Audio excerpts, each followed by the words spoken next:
você também acredita que a educação é o principal caminho para transformar a realidade do nosso país, conheça o Sistema de Ensino Aprende Brasil. Um sistema completo com soluções específicas para potencializar a aprendizagem nas escolas das redes municipal e estadual. O Sistema de Ensino Aprende Brasil oferece materiais didáticos integrados, assessoria pedagógica, ambiente virtual de aprendizagem e até sistemas de gestão e de avaliação. Aprende Brasil, um sistema que dá resultado.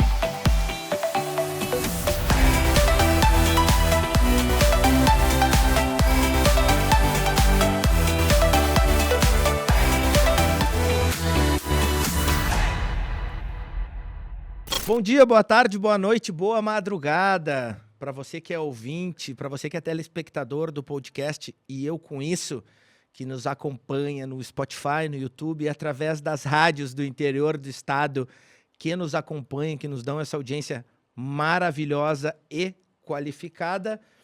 Gostaríamos de agradecer mais uma vez e, já aproveitando o início do programa, que vocês sigam o nosso Instagram, @podcast e eu com isso, e o nosso YouTube, tá? Você que está assistindo o vídeo, já dá um cliquezinho no inscrever-se, se inscreve lá e acompanha, porque a gente só está aumentando o gabarito dos nossos convidados aqui, tá?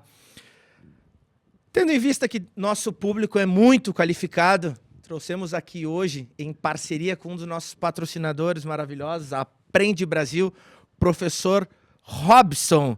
Tudo bem, professor? Muito obrigado, Marcelo. Tudo bem? Como é que está? Você? Tudo jóia, graças a Deus. Obrigado a todos a audiência que tem o podcast, né?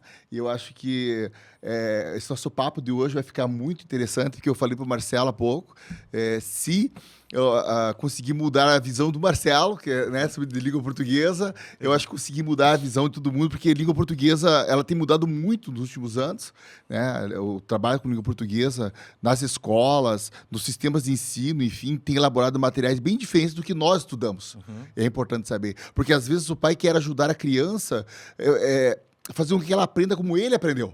Sim. E mudou muito. Hoje o professor que ensina como o pai do aluno aprendeu, ele está totalmente desatualizado. Ele parou no tempo, né, Marcelo? E essa de ensinar em casa dá assunto para horas, né? Não, já deu para 2 anos. 2 anos de pandemia. Horas. Nossa, e tem gente, a gente tem... Até vamos aproveitar o gancho aqui para começar o nosso bate-papo. Tem alguns partidos, né? Tem algumas ideologias políticas que estão defendendo o homeschooling, né? Uhum. E eu confesso que eu não tenho uma opinião formada quanto a isso ainda, porque eu não me aprofundei muito ao assunto. Uhum. Mas confesso que eu não consigo enxergar a qualidade de ensino num pai, numa mãe, que num país de classe média baixa, como é o Brasil, e precisa trabalhar 8, 10, às vezes 12 horas por dia, que ele vai ter tempo, que ele vai ter disposição de ensinar o aluno, né? Eu não sei qual a tua opinião sobre isso, Robson. Olha, eu sou tão favorável ao homeschooling como eu sou ao home hospital. Uhum. Sim, ninguém se trata em casa. Não, todo mundo se trata em casa. Ninguém vai ao hospital. Sim. Não chama médico. O pai dá um chá de camomila, dá um chá de boldo e tá tudo certo. Então eu sou tão favorável ao homeschooling como ao home hospital. Porque, gente, a questão do homeschooling é o seguinte. Quando eu penso, Marcelo, e aqui eu quero ser bem claro para que todo mundo, mesmo que não é da área de educação, possa entender, para ter opinião. Isso que é importante esse bater-papo. Né? Então, veja só. Existe uma coisa chamada conteúdo. Isso tem no Google. Sim. Pronto. Em tese, não precisaríamos da escola para ter conteúdo. Agora, outra coisa é uma coisinha chamada vida escolar. Não existe vida escolar sem escola. E só se forma a cidadania no convívio. Então, repara que interessante, né? É o convívio com o outro, com diferentes, é que vai formar a cidadania. Então, de nada adianta eu isolar o meu filho em casa e dar conteúdo para ele, achando que o conteúdo é tudo que a educação oferece. Então, veja, nesses 2 anos de pandemia, aproveitando o gancho, né? Esses 2 anos de pandemia, o que a criança teve? Ela teve conteúdo. Ela não teve vida escolar. Você veja, o universitário, ele teve conteúdo, ele não teve vida acadêmica. Sabe aquele barzinho da sexta-feira, saindo da universidade, aquela paquera, o trote. Isso cria personalidade, né? Gente, quem não passou por isso? Então, a criança, no embate, no encontro, no confronto com o diferente, com uma autoridade que não é da família, é uma autoridade comum a todos, que é do professor, que é do coordenador, do diretor, isso tudo forma a cidadania. O homeschooling é o quê? É a esterilização da possibilidade da construção da cidadania. Já achando que o conteúdo é absolutamente tudo. Repete essa frase para ficar bem gravada aqui, pra gente fazer um corte bonito. Como é que é? Então, foi maravilhoso. O homeschooling é a esterilização, né, da construção da cidadania. Maravilhoso. Estou condenando essa criança a ficar estéril como cidadão. Sim. Porque ela não convive. Então, é muito limitado quem pensa que o conteúdo consegue dar cidadania a uma criança. Exatamente. Eu concordo contigo. Acho que a minha opinião começou a ser formada agora. Obrigado. A gente tem alguns como é que é o nome daquele cara que percorre o mundo de barco com a família, leva os filhos... Família Schumann. Família Schumann, Uhum. isso aí. Ele ensinou os filhos em casa e ele defende muito isso. Claro que era uma situação que serve talvez para a família dele, porque ou ele ensinava, ou os filhos dele iam ter uma cultura muito boa de diversos países ali, mas o beabá ali eles não iam saber, né? Sim, mas o fato de eu ser a favor de escolas, talvez num país de classe alta, talvez num país que não tenha fome, talvez num país que possa, talvez só o marido trabalhar, a esposa não, a esposa trabalhar e o marido não, talvez dê certo alguma coisa, não muito. Não tendo a parte da convivência que tu falasse muito bem. Mas aqui no Brasil é impossível. Eu não vejo não consigo imaginar uma fatia da população estudando em casa, porque é aquela coisa, né? A gente sempre brinca, né? Tu é mimado assim porque tu é filho único, criado pela avó. Imagina se tu ainda não vai na escola, que tu convive com uma gente, tem que dividir, tu tem que trabalhar em grupo, porque não é só a escola, não é só o beabá, né? Agora, me assusta muito, e é importante que tu falou que formou opinião, eu estou lisonjeado já, Marcelo, porque o comunicador como você ter uma opinião. Porque, veja, mesmo os países ricos, pouquíssimas famílias optam pelo homeschooling. Pouquíssimas famílias. E veja que interessante, né? Violência doméstica é uma coisa que acontece em qualquer país. Quando a criança vai para a escola, por exemplo, esse pai, essa mãe, eles estão sujeitos à fiscalização do professor, a ver se essa criança está roxa, se ela está machucada, se essa criança está tímida, se ela está retraída. Por exemplo, uma criança muito pequena que faz xixi na calça. Isso pode ser já um sintoma de um tipo de repressão, de violência doméstica. Então, não estou dizendo que a favor do homeschooling pratica violência doméstica. Sim, mas me estranha muito, sabe? O fato de querer esconder a criança. É interessante, né? Fica escondida a criança ali, guardadinha. Ninguém vê, ninguém sabe o que está acontecendo. Nada. Não vai pra rua. Muitos casos de violência com crianças são denunciados pela escola. E são desvendados pela escola, porque a criança nem fala, né? Não fala. Porque ela é tão coagida. E os professores têm informação para isso, né? Para identificar a criança que faz xixi, nem todas, né? Estou dando um exemplo, por favor. Né? Faz xixi na calça, que tem um comportamento muito evasivo, não gosta de ser tocada. Tudo isso, ou então não tira a blusa, tá com calor, porque às vezes tem roxo no braço. Que loucura, né? Então, gente, veja, isso é porque, como eu viajo o Brasil inteiro, eu vejo várias realidades. Sim. Por exemplo, aqui no Sul, pode ser que não. Mas em muitos lugares, quando houve a pandemia, Marcelo, a primeira coisa que falaram, né? E a merenda? Porque a principal alimentação daquela criança era a merenda escolar. E aí o que os prefeitos fizeram? Fizeram o kit merenda. A merenda ia para casa do aluno para poder comer a principal refeição dele, que era a merenda. Então, a gente está num país continental em que nós temos várias realidades. Sim. E sim, há lugares que a criança vai com a manguinha suando para esconder uma marca. Então, veja, para mim, a criança está protegida quando há várias pessoas olhando para ela. Principalmente pessoas que são formadas para olhar para a criança, que é o caso do professor. E cada professor, com a sua personalidade e a sua área do conhecimento, vai olhar para essa criança de uma maneira diferente. Ou seja, é como ser vários analistas olhassem para essa criança. Não, isso ajuda na formação da personalidade, né? Todo mundo teve aquele professor, aquele que eu gostava mais, aquele que eu não gostava tanto, aquele que... E tu aprende que tu tem que conviver com aquilo. Exatamente. Tu não vai conviver só com pessoas que tu gosta. Exatamente. Tu vai conviver com pessoas que tu não gosta. Conviver só com meu pai e com a minha mãe que eu gosto, beleza.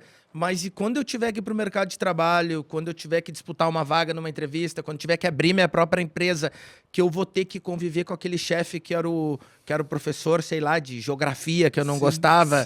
Sim. Entendeu? A vida, o mundo real, ele é difícil, ele não é uma maravilha. Quando e eu sou um adepto a isso, tanto que quando eu tô jogando algum jogo, eu tenho uma filha, minha filha vai fazer 15 anos, fez 15 anos agora, maravilhosa, coisa mais linda do planeta, minha deusinha, filho, pai, te ama muito.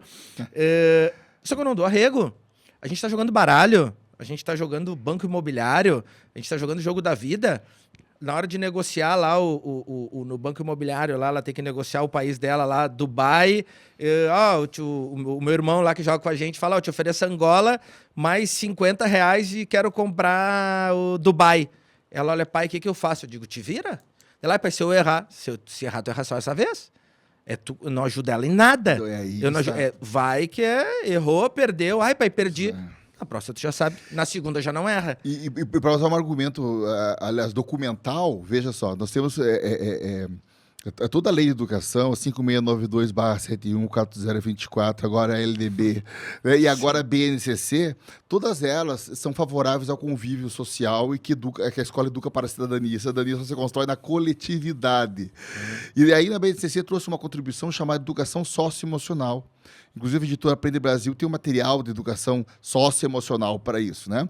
Quando a criança sai da escola, digamos, um homeschooling, ela elimina o sócio. É verdade. Né? E o emocional pela metade, porque grande parte das emoções que a gente vive é na escola. Capital Inicial tem uma música chamada 21, e lá tem um trecho que torce a orelha do professor, torceu a mim, eu torço a dos professores com os quais eu tenho o prazer de trabalhar por esse Brasil afora, que ela fala assim, ó, as melhores coisas se aprendem na escola, mas não na sala de aula. É verdade. Por exemplo, como lidar com o valentão da escola? Eu aprendi onde? É verdade. Na hora da saída. É verdade. É bem isso mesmo. Como proteger o teu lanche, teu patrimônio. Como é que tu vai... É verdade. Os primeiros namoros. Onde é que eu aprendo? Na hora do recreio. Lidar com frustração. Então, gente, olha que interessante. É claro, ele exagerou. Claro que a gente aprende ótimas coisas em sala de aula. Né? Mas é para puxar a orelha. Dizer, olha como é importante o convívio da escola. Não é só o conteúdo. Sim. É ali que eu aprendo a ser aceito, rejeitado, aprender a lidar com frustração. Tudo no espaço escolar. Por isso que eu chamo de vida escolar.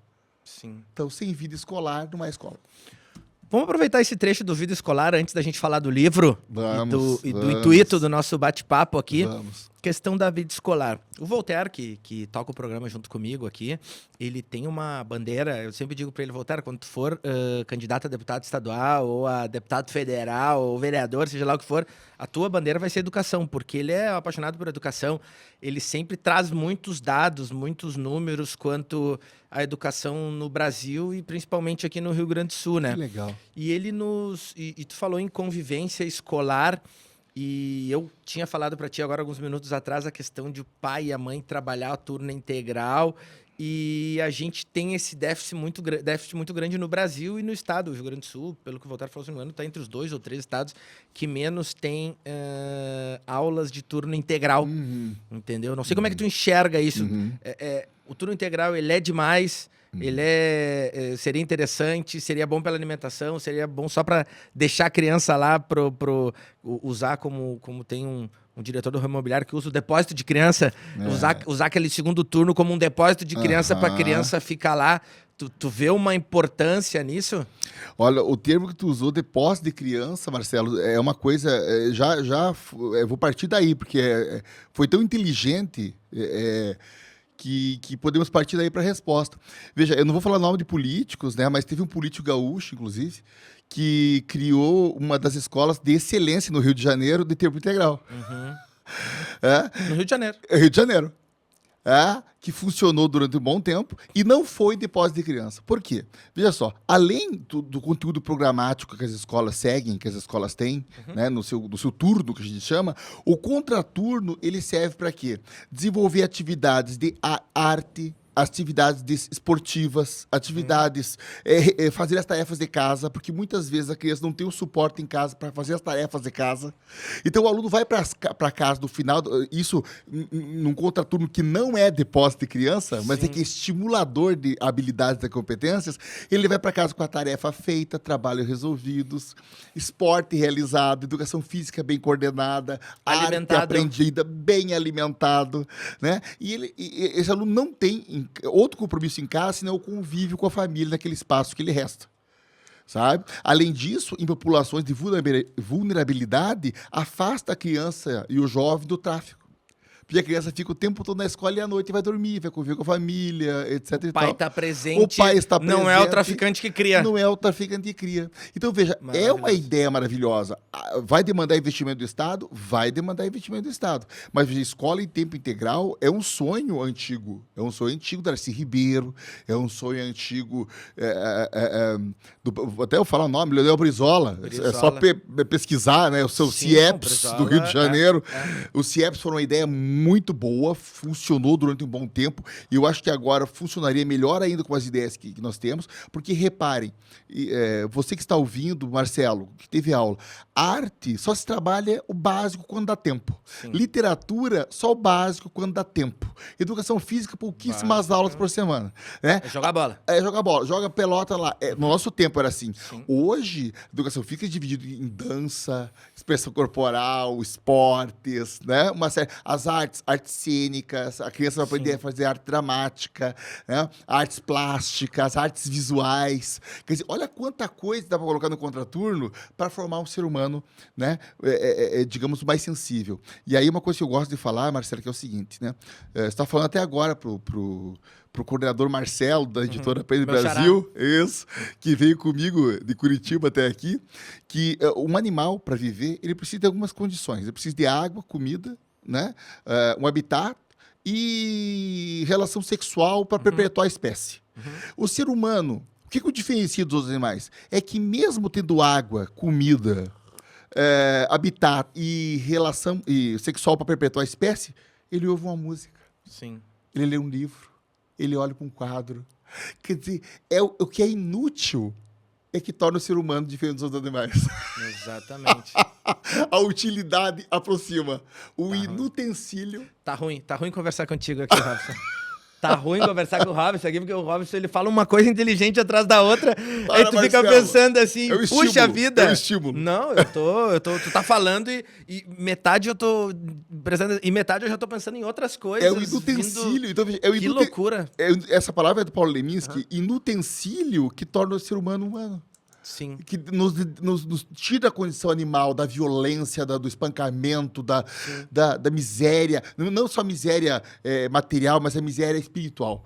Então, veja, uma escola em tempo integral poderia trabalhar esses inutensílios para aproximar o ser humano. Eu sou um defensor de que a mente desocupada é a casa do demônio, né? Totalmente. E tudo que tu puder dar uma ocupação, que seja uma ocupação que ele vai poder aproveitar ou no presente ou no futuro.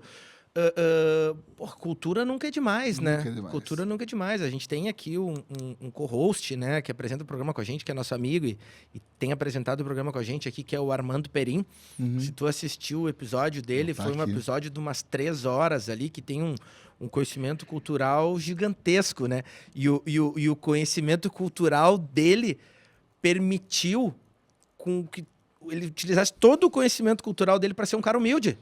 Aí até a gente estava na semana retrasada aqui, a gente trouxe o vice-presidente da República aqui no programa, que independente de partido... Não. É o vice-presidente da República, autoridade. Claro. Quantas pessoas não queriam estar sentadas na frente do vice-presidente da República? Nossa. Independente de partido, entendeu? E ele, eu fiz uma brincadeira com ele sobre questão das turmas, serviu turma ímpar, o Mourão brincou, né? A turma ímpar é turma boa. Daí só eu e o Mourão tinham servido em turmas ímpar e o Zuco e o Armando em turmas pares. Daí eu falei, bem que eu vi. Daí o Armando falou assim, estar abaixo de ti, do Mourão, não é nada demais, é uma honra. Ele brincou assim, porque o conhecimento dele faz até com que as brincadeiras dele sejam amistosas e sejam humildes. Então tu tem que ocupar. Tem que ocupar. Vamos lá, vamos fazer um exercício que tu brincasse aqui que tu brincasse, falando sério, né? Do tráfico de drogas aqui. Criança vai de manhã, A criança vai de tarde, de noite o pai tá junto. Principalmente a mãe, porque a criança geralmente em periferia ela tem mais a mãe do que o pai, né? Então a mãe às vezes trabalha em 2 empregos, 3 empregos. Então esse fator segundo turno, ele é muito importante para essa criança, para que ela não fique jogando bola na rua, e aí o traficante, não, toma uma camisa do Inter aqui, toma uma camisa lá do quem é que tu torce lá pro Paraná? Isso. Pro Atlético Paranaense, tu torce lá, toma uma camisa do Atlético Paranaense aqui, vem pra cá, dele, opa, o traficante é mais legal que a minha mãe, é mais legal que o meu pai, e aí acaba... mais legal que a escola. Mais legal, muito mais legal que a escola. Tem regra, né? Tem regra. A escola tem regra, né? Eu estudei em colégio de freiras, depois eu estudei em colégio adventista. O meu ensino fundamental foi escola e no segundo grau, né? Ou ginásio, para quem nos acompanha também, ou ensino médio, para quem nos acompanha também, era uma escola que não tinha esse viés não era nem católica, não era adventista, não tinha religião. E também não tinha uma estrutura muito severa. O que aconteceu? De primeira a 8ª série, minhas notas maravilhosas. De primeira a 5ª série, eu tive as melhores notas do colégio. Nossa. Não eram as melhores notas da turma, eu tive as melhores notas do colégio. 6ª, 7ª e 8ª, eu tive notas muito boas, porque o colégio era muito rígido. No segundo grau, que não tinha... Se eu não entregasse um trabalho, azar.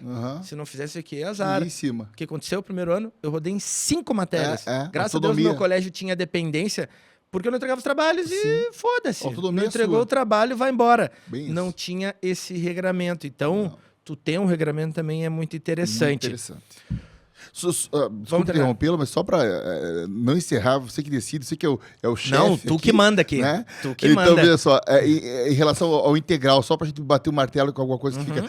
Mas população carente. Mas veja, as escolas particulares mais caras do Brasil são tudo integral. Tudo integral. Quer dizer, se a elite procura, por que não é bom para os carentes também? É verdade. Então, veja, é uma questão de se colocar. Se a elite procura escola de tempo integral, por que não é bom para a comunidade carente? E é caro. E é caríssima. E é caro. Tu dobra tu quase dobra o valor dobra da a mensalidade, mensalidade praticamente. do colégio. Então é isso aí. É verdade. Prefeitos, deputados estaduais, governadores ou pré-candidatos a governadores reflitam sobre isso, que é uma pauta muito interessante e que dá voto. Porque tem muito político que a gente sabe, a gente recebe as pessoas aqui, a gente sabe. Imagina. Tem muito político que pensa na causa e tem muito político que quer advogar em causa própria. A gente sabe disso, o cara quer entrar e esperamos que você que está nos ouvindo aí não seja esse político, que pense nas crianças, que pense no futuro e que nem a gente teve semana passada aqui o Pazinho, esse prefeito de Bento, que mostrou pensar muito no futuro e pense nas crianças, que realmente elas são o futuro da nação e elas estão cada vez mais, né? Isso a gente vai falar também mais para frente, depois de falar do livro. Elas estão cada vez mais abandonando escola.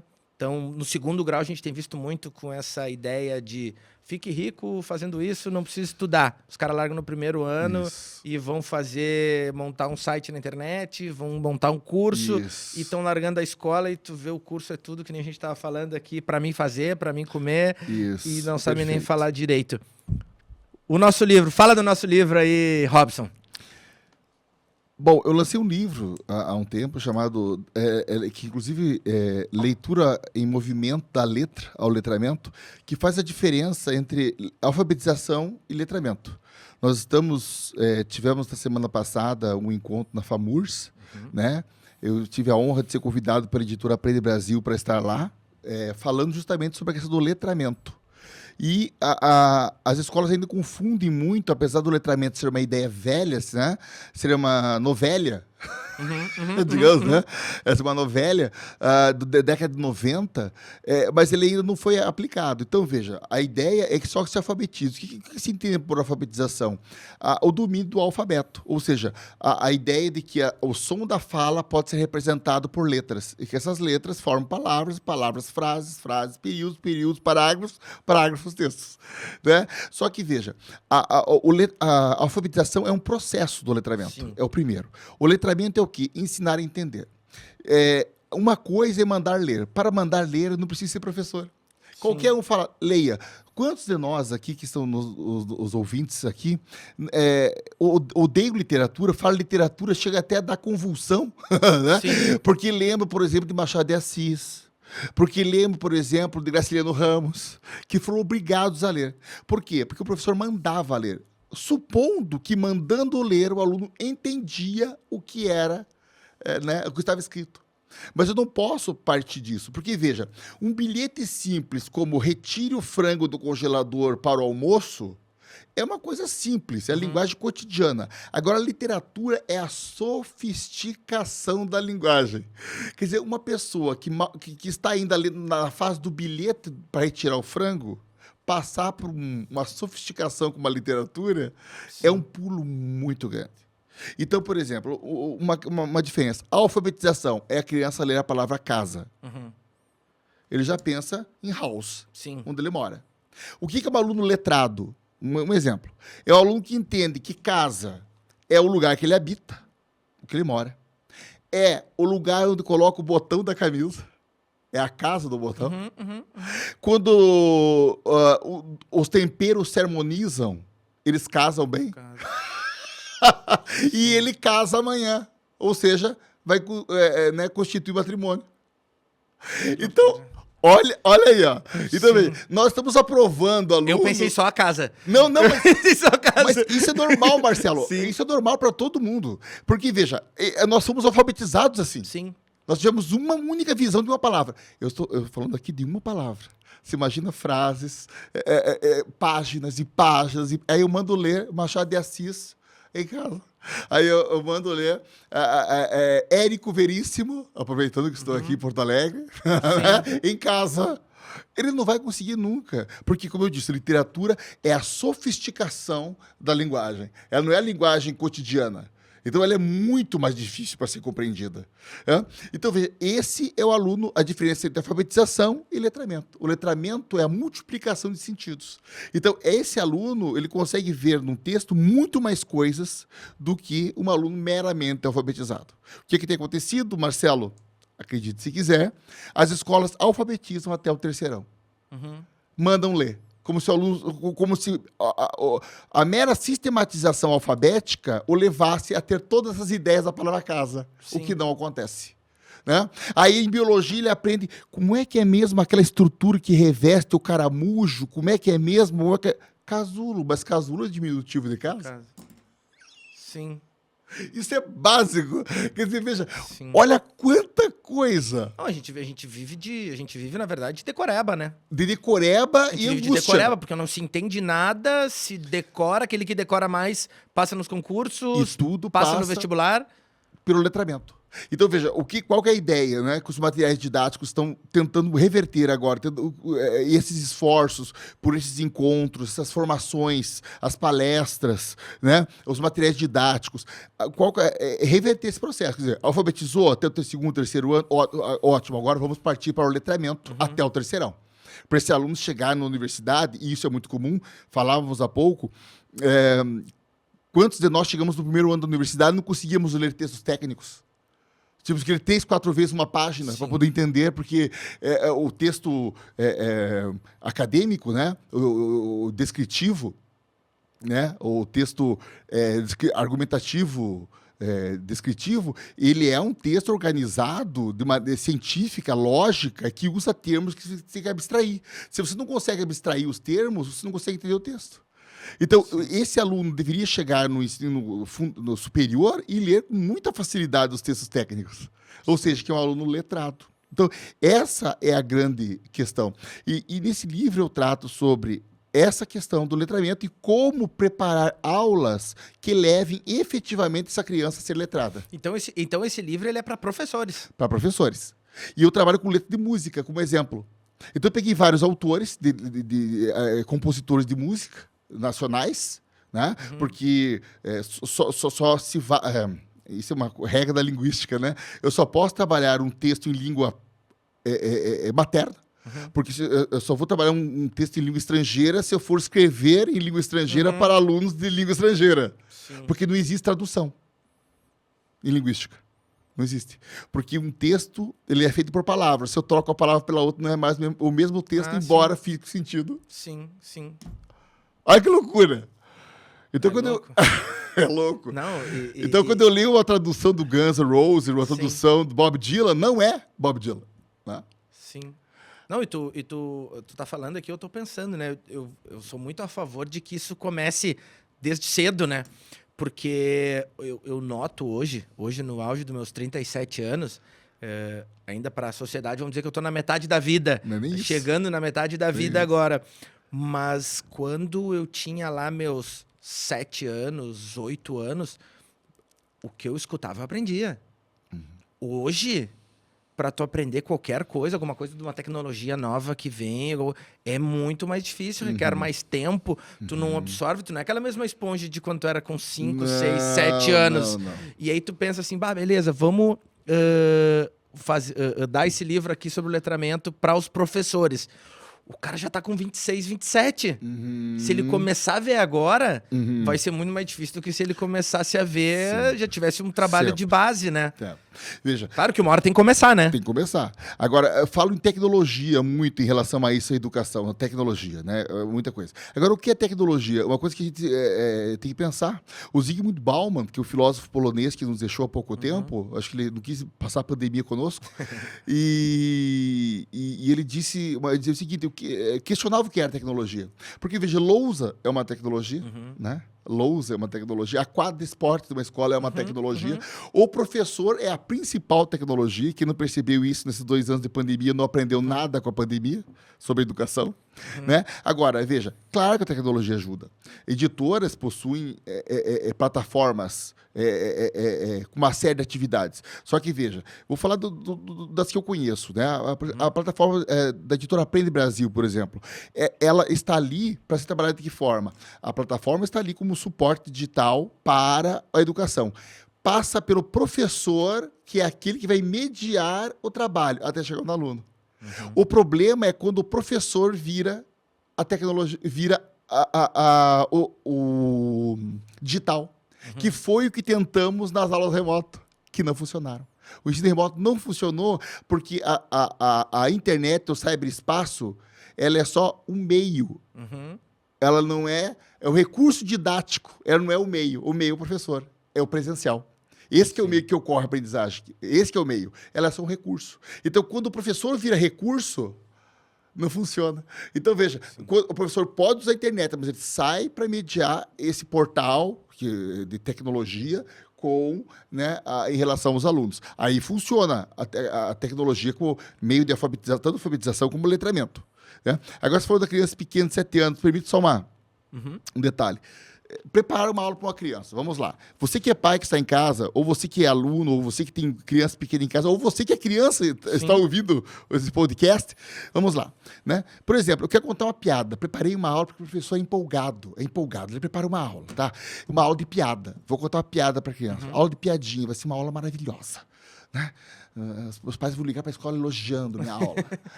Os alunos vão comentar em casa. Vão comentar em casa. Eu posso até virar coordenador. Professor, sonho com isso. Eu quero muito ser coordenador. Bom, vamos lá. Ela está empolgada com a aula. Ela coloca no quadro. Gente, o professor colocou uma piadinha no quadro. Vocês que são alfabetizados, leem. E vocês vão morrer de rir. Vamos lá. A pessoa escreve no quadro. Vamos pegar um segundo ano do Fundamental 1. Ou anos iniciais, né? Vamos lá. Por que a plantinha não fala? Coloca no quadro. Aí a turma inteira, grilo, cri, cri, cri, a criança olhando. Aí a professora... Que ela é mudinha. Não, a professora pensa ainda, calma aí. Eles não sabem. A hora que eu der a resposta, eu vou até deixar a porta aberta, porque eles vão rir tanto, mas tanto que eu vou ir ao banheiro. Aí a professora fala, atenção, que vamos explicar. Olhando para a professora, solta o lápis. Solte o lápis. Olhando para mim. Aqui. Isso. Vou contar. A plantinha ainda não fala porque ela ainda é uma mudinha. Silêncio sepulcral. Não entenderam? Na sala. Por quê? Agora veja o que é o letramento, Marcelo. Pode ser bem claro. Algumas aulas antes, a professora teria que explicar que a pessoa que não fala também é chamada de muda. E uma planta pequena em estágio de evolução também é chamada de muda. Para só então ela fazer a aula da piada. Para as crianças associarem. Ela não fez o trabalho de base. Ela já largou direto no profissional, não fez a base. Ou seja, só alfabetiza e não faz letramento. Então, letramento dá trabalho, Marcelo. Eu tô Sim. falando piadinha infantil, você imagina um livro. Não, tu tá falando isso pra mim, eu trabalho com vendas, né? E a venda, ela é isso aí também. Tu faz um trabalho de preparação da mente do teu cliente, entendeu? Tu vai, sei lá, tu vai mostrar um apartamento pro teu cliente que tu sabe que ele é frente sul, que ele não pega sol. Daí tu já vai fazendo um trabalho de base ali, explicando pra ele. Ó, tu vê, aqui a gente tá numa região super boa, que é bom pegar bastante vento. E aí o cara, não, vento é bom. Eu digo, não, aqui tem um sol que queima demais. E tu vai fazendo um trabalho de base pra depois ele chegar lá e dizer, ó, quando ele vê frente sul, ele entender que, ó, não, frente sul é bom, pega um vento. Pega um vento. Entendeu? Fazendo analogia pra venda. Mas esse trabalho de base ninguém faz. Não faz. Então, veja. Ninguém faz, E é, esquece. e é o que eu tenho falado nas formações, nos encontros, né? Dando esse aqui um exemplo, mas nós falamos horas com os professores, dando técnicas para que eles desenvolvam com as crianças. E eles fazem isso e me escrevem. Robson, foi sucesso. Porque contei a piada, todo mundo riu. Por quê? Porque teve base. Mas e como é que faz isso daí quando chega agora na sexta, né? Que até a quinta tu tem Um o mesmo professor. professor e a Aham. partir da sexta tu começa a ter vários professores. Isso. Como é que faz isso a partir da Ó, sexta série? agora eu entendo porque vice-presidência, tudo baixa aqui, ó, que pergunta inteligente. Que pergunta inteligente, hein? Então, veja, como é que faz isso, né? Aí Sim. que tá. É muito cobrado isso, colegas professores que estão me ouvindo sabem disso, né? Qualquer coisa errada em língua portuguesa, todos os colegas das áreas falam, ó, teu aluno errou isso na minha aula, teu aluno, como se fosse só meu aluno. Agora, veja, o melhor professor para ensinar a ler em filosofia é o filósofo. O melhor professor para ensinar geografia é o geógrafo. O melhor professor para ensinar a ler em matemática é o matemático. Por isso que a ideia do letramento é para todos os professores. Quando eu trabalho com um grupo porque eu trabalho com um grupo de professores, tanto do fundamental, anos iniciais, como anos finais, ensino médio até a universidade. Sim. A ideia de que ele, na sua matéria, é o letrador. Ele vai provocar o letramento matemático, o letramento geográfico, o letramento filosófico, o letramento em historiografia. Sim, porque isso serve para todas as matérias, né? Todas as matérias. Então, o historiador não vai poder dar um fato pronto, ele vai ter que construir o fato para chegar até onde o fato aconteceu. Então, veja, esses múltiplos letramentos têm que ser feitos tem que ser feito em cada área. Né? Porque na universidade, o que o professor chega? Despeja cada um dos seus conteúdos. Quando você é professor, você não pode chegar e despejar seus alunos, porque eles são crianças, não são universitários. Sim. Tem que ter o letramento. Tudo passa pelo letramento. Então, se todo mundo percebesse a importância do podcast, da importância do seu, Marcelo, para que as pessoas entendam a importância do letramento, a educação atrasa quando não há letramento. Não adianta pensar em EDEB alto se nós não temos letramento. O aluno vai alfabetizado tentar adivinhar os significados dos textos. E isso é terrível. Né? Você veja o que é feito com literatura, por exemplo. Eu estou lançando um livro, eu espero que fique pronto, eu não quis lançar na pandemia, porque está tudo funesto. Mas tá pronto. Quase. Tá, que nem diz meu pai, tá escrevinhado. Tá sendo reescrito, a gente nunca pronto, né? Sobre letramento literário. E o letramento literário é uma coisa muito importante. Veja, a relação que temos com a literatura. Quando nos mandam ler, o que faz com a literatura? Eu vou pegar aqui, por exemplo, um poema do Mário Quintana. O Mário Quintana tem um poema, um poemeto, que a gente chama, porque é muito pequenininho. Ele fala assim, a mentira é uma verdade que esqueceu de acontecer. Gênio. Nocauteia! Sim. Aí o que eu faço? Qual o sujeito do poema? A mentira. É o quê? Uma verdade. O que é? É verbo de ligação. Verdade é o quê? Predicativo do sujeito. E que esqueceu de acontecer? Oração subordinada predicativa. Substantivo predicativo. Tá aí o letramento. Não, isso é gramática pura. Gramática pura. Você entendeu? Não, agora vamos lá, comigo. A mentira é uma verdade que esqueceu de acontecer. Quantas vezes, gente, a gente queria ser uma coisa e conta. Sim.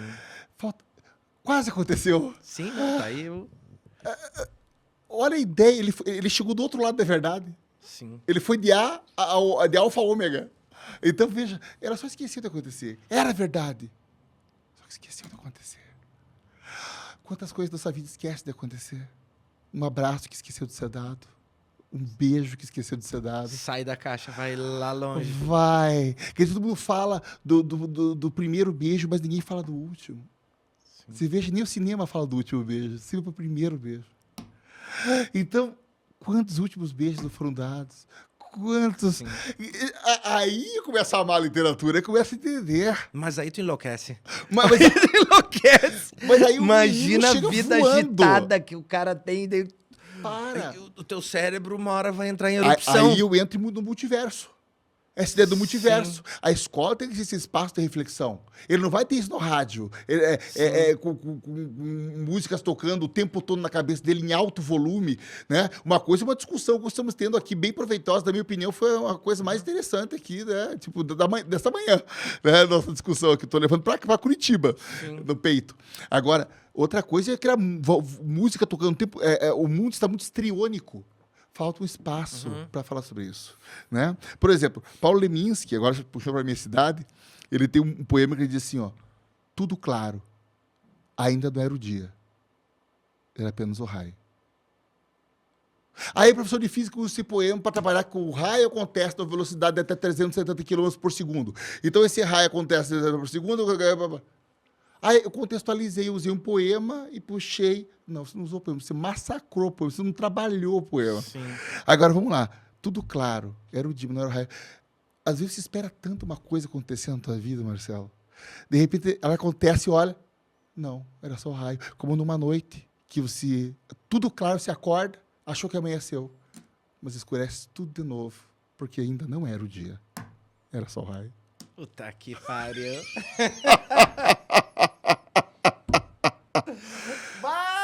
Não tem como. Não, o meu cérebro tá pegando fogo aqui. Aí eu tatuo o poema no peito. Loucura. E me diz uma coisa, e essa consultoria, que não deixa de ser uma consultoria, é uma consultoria, sim, uma aula, é um... sei lá, é um direcionamento que é dado, ele é dado aos professores através da Aprende Brasil? A Aprende Brasil tem uma parceria forte comigo, nós temos uma parceria, né? Os municípios que têm a editora Aprende Brasil, né? A editora cria eventos regionalizados, eventos que ela planeja, e eu tenho tido a honra de ser convidado pela editora, assim como outros palestrantes também. A editora Aprende Brasil, ela faz de tudo para que os seus conveniados tenham o melhor de todas as áreas, né? Essa é a minha área em que eu dediquei a minha vida, a minha existência praticamente para estudar e ler a respeito. Mas tem outros que vão falar sobre necessidades especiais, outros vão falar sobre inclusão, que leram a vida inteira sobre temas que eu não me arrisco falar, porque eu sou muito... eu acho que tem que ser ético, no mínimo, né? E falar sobre o que você tem certeza do que está falando. Então, e ela sempre oferece palestrantes assim, para a formação dos professores. Né? Então, o prefeito que está lá na Barão de Cotegipe, lá em Erechim, a cidade dos meus pais lá, do meu pai, Barão de Cotegipe, que quer contratar a Aprende Brasil, ele já sabe que essa consultoria ele vai ter. Liga para a editora Aprende Brasil, conversa com a editora Aprende Brasil, eles vão até o município, fazem uma visita, eles têm um trabalho muito personalizado, sabe? Fazem um estudo, do que precisa, onde é que tá os déficits, diagnóstico. O que dá para aumentar, onde dá para E olha, como você falou muito bem aqui, nos sucessos de IDEB, eu tenho orgulho de saber que eu participo também desse sucesso do IDEB, né? De participação em IDEB, etc. E tal. E quem quiser conhecer mais sobre o meu trabalho, né, eu tenho o site professorrobsonlima.com.br ou professorrobson.com.br ou Professor Robson Lima no Facebook. E me adiciona, bater papo sobre isso. Tenho muito documento sobre isso, mando para as escolas, enfim. Agora, eu fui muito feliz que a gente consegue resgatar a literatura, sabe? Porque a literatura é a prima pobre da língua portuguesa. O trabalho quando dá tempo. E é tão bom. Porque desde uma criança até um aluno do ensino médio, quando é muito bem feito o trabalho, eu sempre digo o seguinte, eu tenho um poema num livro que eu escrevi com a Estrela Leminski. A Estrela Leminski, ela fez a apresentação do meu livro, que chama O Intervalo. É um mistério de inverno curitibano com o intervalo. Sim. E é um livro de poesias. Ela me ajudou muito a escrever, porque a gente que é crítico de literatura tem medo de virar vidraça. Sim. Porque você é pedra. Quando vira vidraça, tem medo de apanhar. Mas eu tomei coragem e lancei. Eu tenho um poema que diz assim, poema caudilho, o intervalo entre o dedo e o gatilho. Porque o poema é um caudilho. Quer dizer, entre o dedo e o gatilho, na hora de apertar e tirar uma vida, às vezes um poema salva. Sim. O menino vai lembrar de tudo claro. Ainda não era o dia, era apenas o raio. Sabe que eu aperto esse gatilho e acabo com esse raio de vida, de existência? Ou acabo com a minha? Sim. Mas ela não teve essa aula. Então ele puxa o gatilho. Na dúvida ali no... Vai. Percebe, Marcão? Deixa eu te perguntar uma coisa. Tu falasse em ler livros. Eu tenho tido uma situação minha, tá? Eu nunca fui um leitor assíduo. Eu li bastante coisa, mas eu não tinha como é que eu posso dizer? Uma literatura preferida. Eu não tinha, tipo assim, eu gosto de ler isso. Tem gente que gosta de ler Marvel, tem gente que gosta de ler Machado de Assis, tem gente que gosta de ler livros espíritas. Eu não tenho eu sou bem eclético, assim. Se tu me falar alguma coisa que eu achar interessante, amanhã eu vou lá e compro e leio. Entendeu? Tanto que me presentear com livros nunca foi uma matéria, uma situação muito fácil. Porque às vezes eu me dá um livro, eu vou olhar assim, eu vou dizer, mas talvez não me despertou o interesse, entendeu? Eu gosto de ver o autor falando sobre o livro, esse livro talvez me interesse. Então eu tenho lido diversos livros. Só que eu sempre fui muito crítico. Eu sou aqueles caras que terminam uma série e vai pra internet pesquisar pra ver se aquela série foi assim mesmo, se foi assim que aconteceu. Lê análise crítica. Eu vejo e vou fundo, né? Só que o que tem acontecido comigo de algum tempo pra cá? Eu tenho lido o livro 60%. Porque com 60% eu já mais ou menos sei o que vai acontecer no final, eu busco na internet, eu tiro as minhas dúvidas e eu não leio mais. Eu devo ter uns 10, 12 livros lá em casa que eu tentei ler na pandemia inteiro e eu li 60%, 70%. Entendeu? E deve ter mais pessoas que acontece isso, que o cara lê ali 10 páginas, 20 páginas... E eu acho que não é falta de interesse pelo livro, porque, tu leu mais da metade do livro, alguma coisa ele te prendeu ali, né? E eu tenho parado. Acontece isso muito? Tem alguma dica para se terminar esses livros? Ou não é normal? Só. Ou eu sou meio anormal? Não, de maneira nenhuma. É um direito do leitor ler até onde ele quer. Vamos parar com essa coisa de chegar até o final. Né? O objetivo do livro não é chegar até o final. Né? O objetivo do livro é ser bom enquanto dura. Como tudo na vida. Igual um relacionamento. Igual um relacionamento. Ser bom enquanto dura. Agora... deixou de ser bom, deixou vai de ser ficar bom, preso naquilo que é ruim porque... Para cumprir tabela. Não dá. A vida é muito curta para você cumprir tabela. Às vezes é bom WO. Cai fora. Agora, veja que interessante. Eu falando receita, né? Receitei para você aqui que gosta de 60%. Tem na internet, você não vai gastar R$1. Pega o conto, a cartomante do Machado e vê se você consegue ler 60%. Mas já vamos partir do princípio que eu não consigo ler nada em computador. Eu tenho que comprar o livro. Então veja. Eu tenho que pegar na mão. Imprima, dá 4 páginas. É um conto. 4 páginas. Vê se consegue ler 60%. Porque o Machado, anota isso aí. Ele tem... Como é que é o nome? Anota pra mim. A Cartomante. A Cartomante. Já anotei pra você uma receita aqui. Receitar tomar, com as doses pra você por dia, tá? Porque ele tem o mérito, isso em língua portuguesa. Tanto em qualquer país que fala língua portuguesa, ele consegue terminar uma trama aparentemente densa no último parágrafo. É incrível como ele consegue, em um parágrafo, fazer absolutamente todas as amarras de tantos núcleos que ele solta no meio do texto. Então, se não chegar no último parágrafo, você não tem ideia do que pode acontecer. Então, para quem tem 100%, eu recomendo ler, porque a boa literatura, ela é assim, ela é o durante, ela nunca é antes nem depois. É como a vida, né? Sim. Guimarães Rosa fala que vida não é nem de onde você parte, nem aonde você chega. É a travessia. É o caminho. É o caminho. E a cartomante mostra, com todas as veredas das cartas, a roda da fortuna, o mago, todos os sortilégios, né? Tudo que importa não é o amanhã e nem o passado, é o presente. A gente sofre pelo passado e da depressão, ou sofre pelo futuro e da ansiedade, sendo que o presente é a única dádiva que a gente tem. Né? Então, veja, essa é uma questão que a cartomante nos ensina, e em um parágrafo ele termina. Então, quando você for para o último parágrafo, você para um pouco, fecha, pensa em tudo e lê o último parágrafo. É um exercício que eu dou para todo mundo. Tu não vai saber nada. Não, até você ler o último parágrafo. Eu acho que talvez também porque esses livros são bem imprevisíveis, né? Talvez sim. Porque, veja, quando você é um leitor... Porque você falou, gosto de ler. Tem uma discussão muito interessante na área da estética da recepção, que é uma teoria que vai estudar como o leitor recebe o texto. Sabe? Como cada um recebe. Que, às vezes, quando você fala eu gosto de ler, traduza-se, eu sei ler. Sim. Né? É que nem você. Ah, o professor não gosta de vôlei. Será que ele sabe jogar vôlei? Alguém pegou essa criança, passou os fundamentos para ele, Sim. sem bullying, sem cobrança de performance. Vai errar, vai de novo. Vai errar, vai de novo. Manchete é assim, errou, vai de novo. Vamos lá. Ah, a pessoa não gosta de futebol. Será que alguém já jogou? Mas sabe o que eu acho? É que às vezes é uma pequena falha dos pais e uma pequena falha dos professores Sim. de fazer tu criar o gosto por aquilo. Por aquilo. E de mostrar que como pode ser gostoso, como pode ser gostoso, bom, como pode ser bom. como tu pode desenvolver. Porque o que acontece? Nós, brasileiros, a gente tem uma voracidade para mostrar o quanto a gente é bom em alguma coisa. E se a gente não é bom, a gente se reprime e não vai. Eu sempre brinco com isso, né? Que as pessoas falam assim pra mim, mas tu acha que tu é muito bom em tudo? Eu digo, não. Só que eu só falo naquilo que realmente eu sou bom.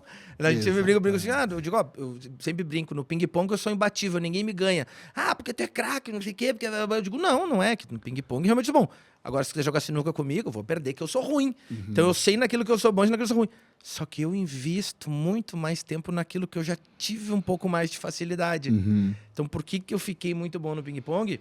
Porque quando eu comecei, eu vi que eu Teve tinha um pouco sucesso, de facilidade, me teve mostravam que desenvoltura. dava pra fazer e eu tive desenvoltura. Isso. Por que na sinuca eu não sou tão bom? Porque eu nunca tive ninguém que me deu o caminho. Talvez a leitura não seja isso, a leitura, o letramento não seja isso. É isso. E aquele detalhe que se ilustrou agora há pouco, né? Havia um mito nas escolas, assim, nossa, os meus alunos devoram Harry Potter. Não, são leitores maravilhosos. Não, eles são leitores de Harry Potter. Eles não conseguem pegar um outro tipo de texto. E por isso que existe um escalonamento na escala de livros. O que a escola erra? Em mandar os alunos para a biblioteca escolherem os livros livremente. Sim. É a mesma coisa que eu mandar paciente na farmácia e pega o remédio se quiser. Não, quando não é castigo, né? Quando não é castigo, Vai tá lá na vai na biblioteca ler. Faça a redação. O cara pega um livro e depois me Vai faz o odiar. resumo. Era castigo, a tia da biblioteca nós odiava olhar. Então, tem uma parte do letramento que a gente cuida muito com a montagem do acervo das bibliotecas. Vou dar uma ideia aqui, até Tu para dá uma consultoria Total, disso também, totalmente, ó. claro. E tu chega Claro. lá e vamos trazer. Vamos olhar pra isso aqui biblioteca. tu tira, isso aqui tu Isso. doa. Porque a biblioteca, na verdade, ela vai ser o quê? Ela vai ser um centro de propagação, né, de ideias de projetos de leitura. Ela não pode ser aquela coisa intocável como é um museu. Não pegue, não toque, não mexa, não pra venha. sujar a Não, mesa, é pra virar as É para pegar, páginas. é para virar a página. E o professor tem que orientar a leitura dos textos. Então, o interessante seria que a biblioteca tivesse, por exemplo, Marcelo, 30 títulos do mesmo. Porque daí o professor ia à biblioteca, pegava os 30 títulos, todos sentados na mesa, página 2 comigo. E aí ia fazer o que eu fiz com você com os poemas. Sim. Por hoje é só, fechem. Paramos na página 4. A gente continua na próxima aula. Porque vale muito mais um livro por semestre do que 10 livros sem mestre. Puta que pariu. É verdade. É verdade. Trabalhar quantidade, Marcelo. É verdade. E não funciona. quer dizer nada. Não quer dizer nada. Não quer dizer nada. Tu leu. Eu, por exemplo, eu estudei num colégio que se chamava Pequeno Príncipe. Depois ele virou Antoine de Saint-Exupéry, né? Que é um escritor. E todo mundo que entrava no colégio tinha que ler a porra do livro. E por que eu digo a porra do livro? Porque aquela coisa é goela abaixo. Vai ler. Eu devo ter lido 2, 3 vezes esse livro. Se alguém faz uma piada sobre algum trecho do livro hoje, eu não lembro. Não lembro, né? Eu não lembro. Porque foi tipo assim, pô, não sei. Mas lembro, lembra de uma frase, né? Tu te tornas eternamente Aquilo que tu responsável e criativo. Essa frase acabou com a vida de muita gente. Acabou. Acabou, porque você não é responsável por aquilo que você cativa. Esse livro é escrito por um piloto de avião que era traumatizado na infância porque não conseguia se expressar por meio do desenho. E ele se torna dependente da aprovação dos outros. Então, quando eu entendo que o narrador é uma pessoa dependente da aprovação alheia, eu entendo que essa frase é uma condenação. Você não é responsável por que você cativa. Tem pessoa que morre no casamento, morre no relacionamento, porque acha que é responsável pela pessoa. Infeliz. E está infeliz. Você é responsável pela tua felicidade. Então, veja, as pessoas geralmente exaltam essa frase porque não entendem quem disse essa frase, em que contexto, quem era o narrador do livro. Sim, É o piloto só sabe frustrado. que é um cara famoso, que todo mundo leu, que é conhecido, e se ele falou, é isso. Mas é o piloto frustrado que quer aprovação alheia e nunca teve quando era criança. Quando ele desenhava uma jiboia, né, um elefante do jiboia e ninguém reconhecia o desenho dele. Então é uma pessoa que quer aprovação. Então ela tem dependência amorosa, ela precisa ser dependente da aprovação do outro. Por isso que ela coloca essa questão. Essa frase acabou com muita gente. Você que está nos ouvindo aqui, está se sentindo um idiota que nem eu aqui, e diz que na mesa o ideal é tu ser o idiota, né?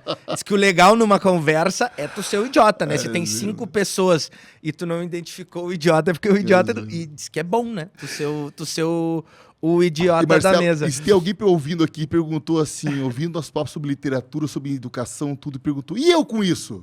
Já E começou a entender o que ele tem a ver com isso, a nossa já missão atingiu o objetivo. Foi muito bem feita. A gente vai falar mais um pouco aqui com o Robson, não vou deixar ele embora, não sei como é que estamos de tempo aí, mas eu tinha um horário aqui, já não tenho mais, já vou estender mais um pouco, vou roubar o Robson mais um pouco aqui.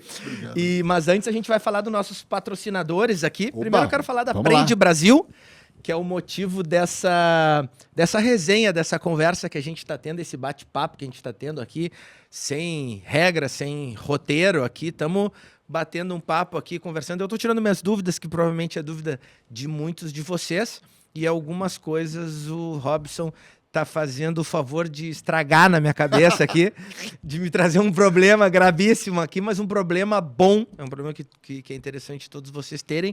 Então, Aprende Brasil...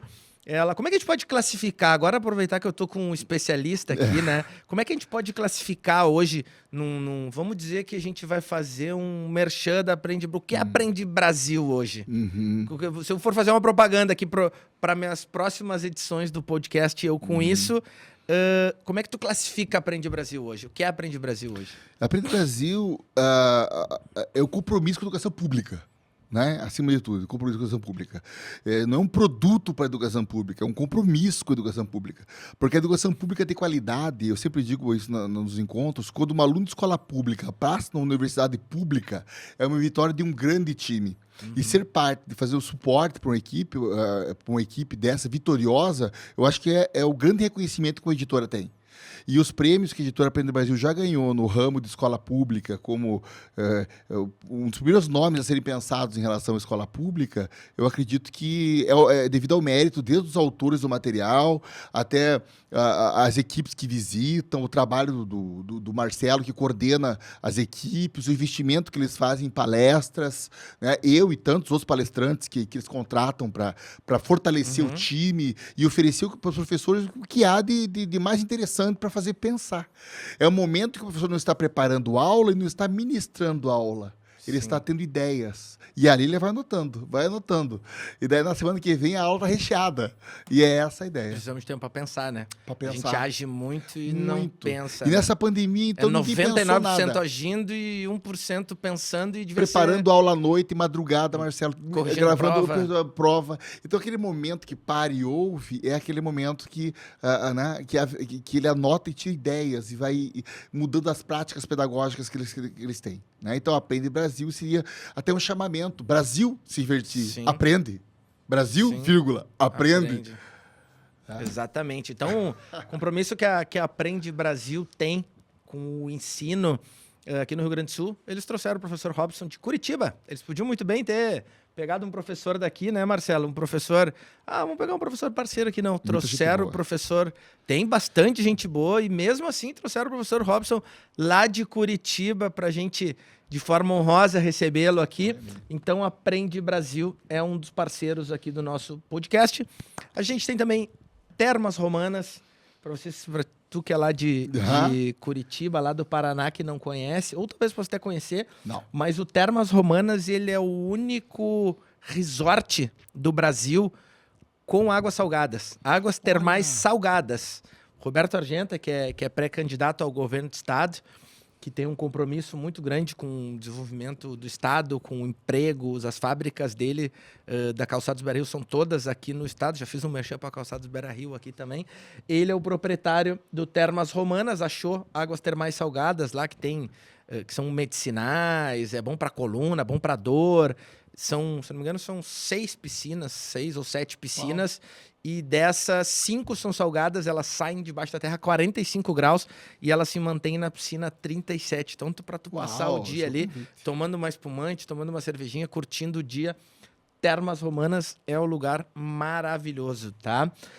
A gente também tem o OneDoc, que é um sistema de gestão de prefeituras, é um sistema de gestão interno das prefeituras. A prefeitura que não tem o OneDoc está atrasada, assim como as prefeituras que ainda não implementaram a Aprende Brasil estão atrasadas. Quem não tem um OneDoc está atrasado também. Vai ver o pessoal que não tem Aprende Brasil, vai ver os alunos da cidade vizinha crescendo, papando todas as vagas aí do Enem. E aí o cara não entende por que um está passando, o outro não. Então o OneDoc é um sistema de gestão. Sou uma companhia imobiliária, nem melhor nem a pior, apenas diferente. Sou suspeito para falar, mas é uma ótima imobiliária, corretores qualificados para atenderem você que é do interior, quer ter uma segunda moradia, quer fazer um investimento em Porto Alegre, Soma, companhia imobiliária no litoral também, e TG Harmonize, que é aqui quem cuida da nossa fachada, doutora Thaís, maravilhosa, querida, cuida dos meus dentes, cuida dos dentes do Voltaire. Você que está nos ouvindo, quiser lá fazer um orçamento para colocar lentes de resina, doutora Thaís, procurem, sigam o Instagram, passou o Instagram de todo mundo aqui embaixo, sigam, mais uma vez se inscrevam no canal, ativem o sininho, conteúdos de qualidade que nem a gente está tendo aqui com o Robson, não sei se algum a esse ponto, né, mas de muita qualidade para você que é pai, para você que é vereador, é prefeito ou pré-candidato ao governo do estado, a deputado, é muito interessante vocês abraçarem essa pauta que nós somos o estado do Leonel Brizola, né, que fez muitas coisas no Rio de Janeiro lá. Sambódromo, inclusive. Sambódromo, né? Verdade. E a gente esqueceu um pouco a educação até. A gente já conversou várias vezes com alguns políticos aqui e a gente viu que esse último governo que passou abraçou muitas pautas de privatizações, pautas da saúde, porque a gente passou por um período de pandemia. Sim. E a parte escolar, até por impossibilidade também, vamos ser justos, tempo, né? Acabou não incentivando muito. O que eu quero ver contigo agora? A questão de... Eu sempre fui muito apegado aos números. Tá? Para fazer cálculos e para entender cálculos, sempre tive uma facilidade muito, muito grande. Mas muito, assim... a minha filha às vezes até se apavora, porque tem coisas que ela vê na terceira, quarta, quinta, sexta, sétima. Agora ela está no primeiro ano do 2º grau, né, do ensino médio. E ela disse, isso aqui tu não vai saber. E você tem que fazer fórmula, não sei do que, não sei do que. E ela, se eu andei tantos quilômetros a tanto por hora, não sei o que, quanto eu percorri, tantos quilômetros. Ela fala, não tem como. Uau. Eu tenho essa facilidade. Então eu gosto muito dos números. Muito bom. E olhando os números da Aprende Brasil, o Aprende Brasil tem um portfólio maravilhoso no site deles, que é o quê? São a média, a média dos alunos que antes e depois do Aprende Brasil. E a gente vê ali coisa que chega a aumentar um ponto em questão de 2 anos, 1 ano. Aumenta meio ponto, 0,6, 0,7. E para quem não entende o que é meio ponto, vamos partir do princípio que um atleta de 100 metros rasos treina 8 anos, 10 anos para baixar 1/10. Isso. Entendeu? Uma ginasta, ela treina 4, 5 anos o mesmo movimento para a nota de partida dela não baixar. Se ela partiu de um ponto, cada coisa que ela erra baixa 0,1, baixa 0,2, então ela treina 4, 5, 6 anos. Para tu subir a média, para tu baixar é muito rápido. Baixar é 2, 3 anos que tu fez cagada ali, tu já baixa de 6 para 5.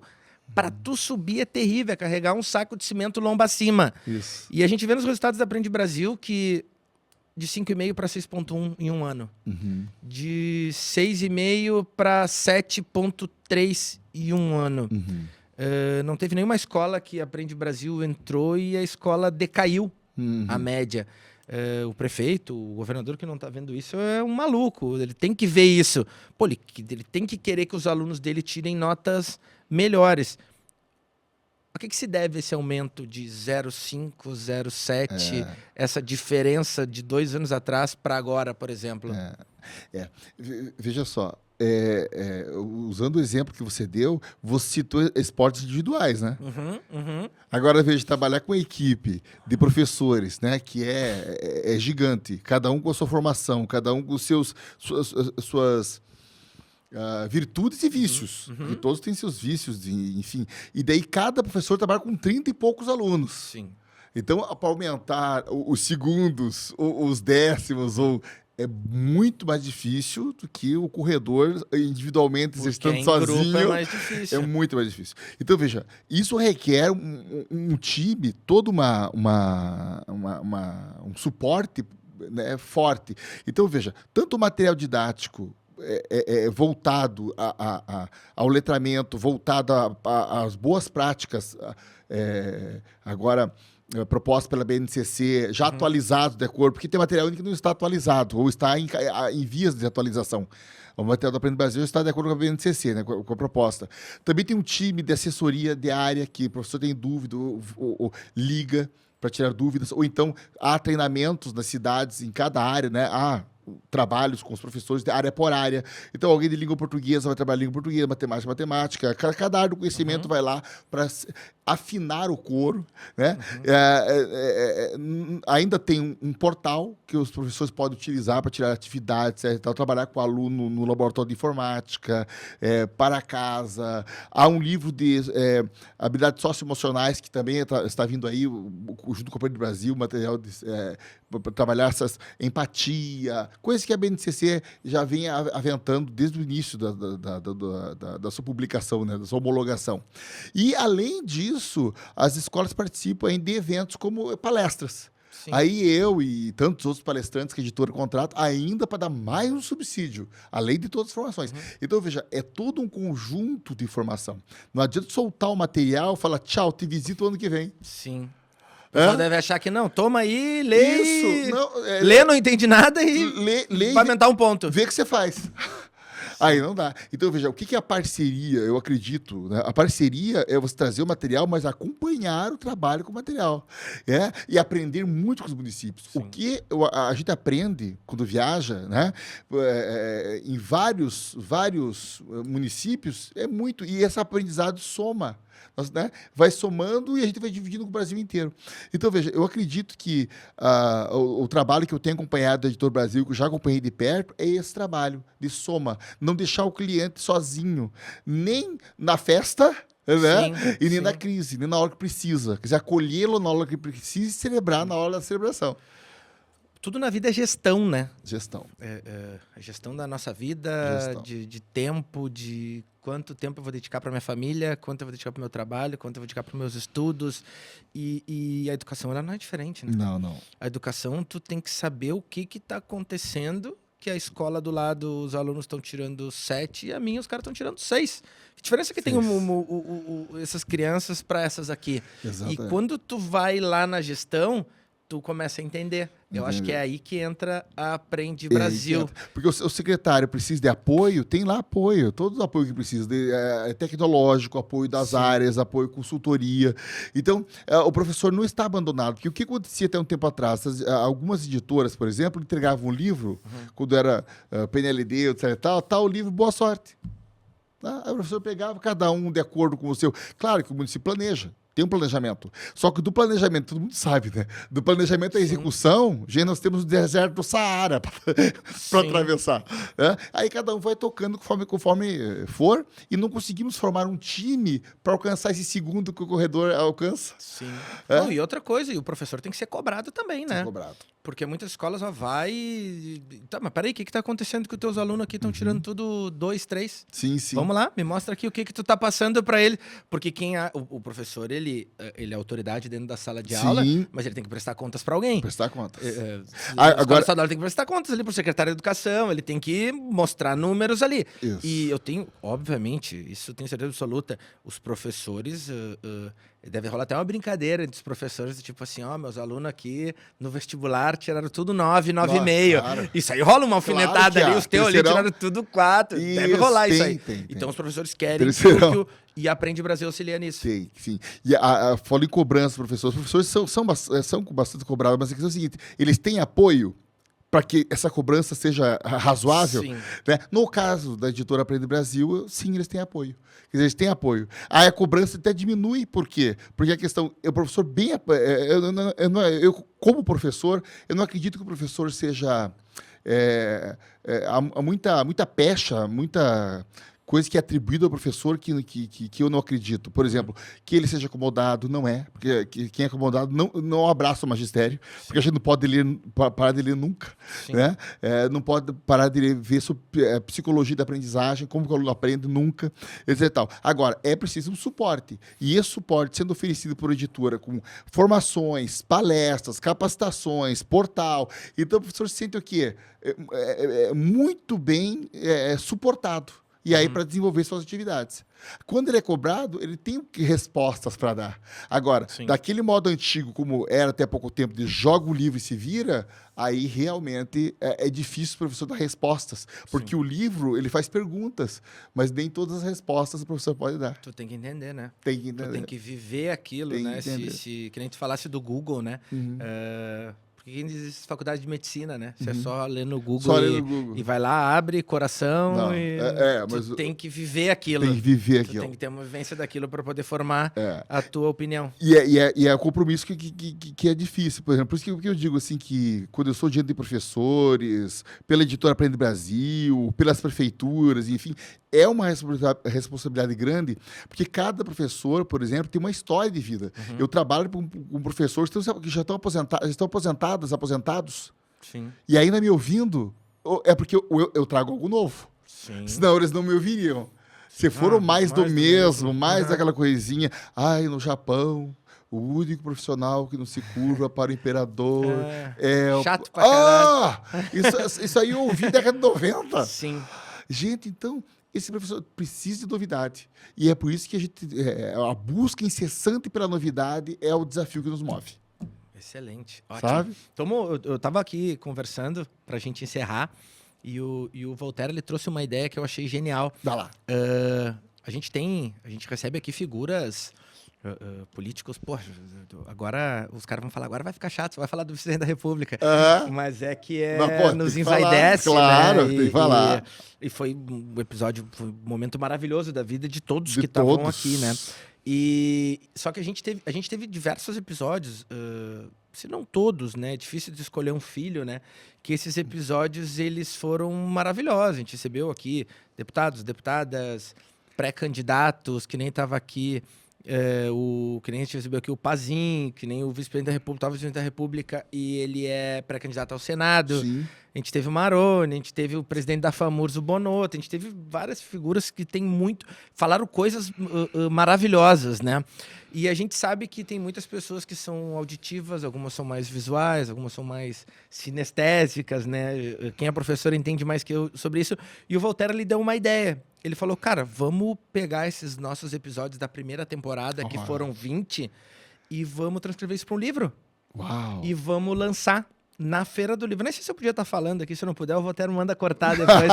Mas ele deu essa ideia. Até posso falar, o produto é nosso, né? Claro. Pô, ninguém pode roubar, ninguém pode se transcrever não. Então a gente teve essa ideia. Quando vem, a gente faz uma parceria com a Aprende Brasil e lança junto na Feira do Livro. O que tu acha, Marcelo? Vamos pensar nessa ideia aí? Acho que ele vai ser legal, né? Dá pra amadurecer alguma coisa sobre isso, né? É uma boa ideia, né? Muito boa. Dá para fazer um lançamento, vai ter bastante os prefeitos que participaram, os próximos prefeitos, os vereadores, e por aí vai fazer um evento na Feira do Livro. É legal, né? Para estimular também a leitura e o letramento, que é mais importante que além que bom, da leitura, né? Ver você falando isso, já ganhei para mim, ganhei o mês. Eu não tinha muita noção da diferença, eu dei uma lida na tua biografia ali, eu falei, não, ele vai me explicar lá que eu vou entender. Eu acho que ficou bem claro. Aprende Brasil, agora entendi porque que vocês trouxeram ele lá de Curitiba. Não pegaram o professor daqui, que tem bons professores também, e trouxeram ele daqui. Professor Robson, tuas considerações finais. para aquela câmera lá, para os prefeitos, vereadores, nossos ouvintes, pais de família, filhos, né? Todo mundo que estiver nos ouvindo hoje, avós que estiverem nos ouvindo ali, deu o recado final. Vamos lá. E eu com isso?